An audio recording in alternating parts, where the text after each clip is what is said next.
Ever wondered what the secret to true happiness and fulfillment looks like? Let's take a journey back in time, to a hillside in ancient Judea. Here, a crowd gathers around a man named Jesus Christ, eager to hear his teachings. His words, delivered in what we now call the Sermon on the Mount, would resonate throughout the ages. Among these teachings are the Beatitudes, a series of 8 blessings that outline a path to spiritual prosperity. These are not material riches or worldly success, but the deep, enduring joy that comes from a life lived in harmony with divine principles. The word beatitude itself comes from the Latin beatitudo, meaning blessedness. Each beatitude begins with the phrase "blessed are," painting a picture of the blessed life from different angles, each one revealing a new facet of divine wisdom. Join us as we delve deeper into the wisdom of these teachings and uncover their profound meanings. The Beatitudes, 8 simple statements yet full of deep wisdom and guidance. Let's unpack them, one by one. Firstly, blessed are the poor in spirit, for theirs is the kingdom of heaven. This isn't about being financially poor. Rather, it's about those who acknowledge their spiritual need and seek God's guidance. They understand that without God, they are spiritually bankrupt, and they yearn for His presence in their lives. These are the ones who will find eternal happiness. Next, blessed are those who mourn, for they will be comforted. This doesn't just refer to those who are grieving a loss. It also includes those who mourn over the state of the world, who feel a deep sorrow for the pain and suffering around them.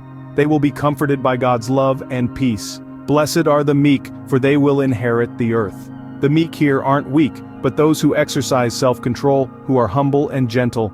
They don't seek to dominate others, but instead show kindness and compassion.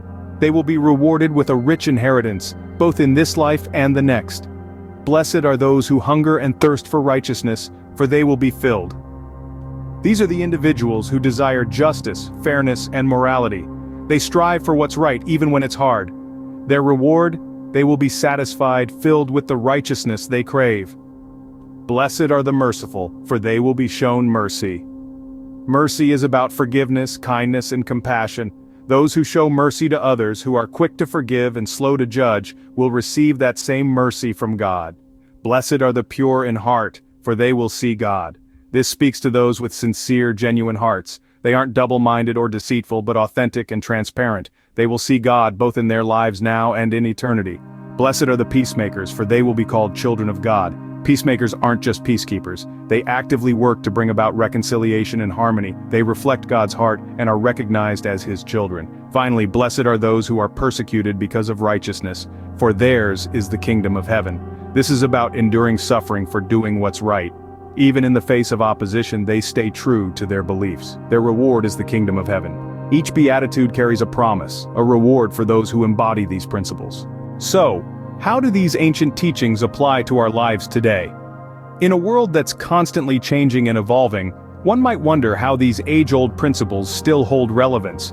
Yet the Beatitudes remain as pertinent today as they were over 2,000 years ago. They guide us towards a life of humility, urging us to recognize our vulnerabilities and the power that lies within them. In a society that often praises self-promotion and arrogance, the Beatitudes encourage us to embrace humility and meekness, reminding us that it is the humble who will inherit the earth.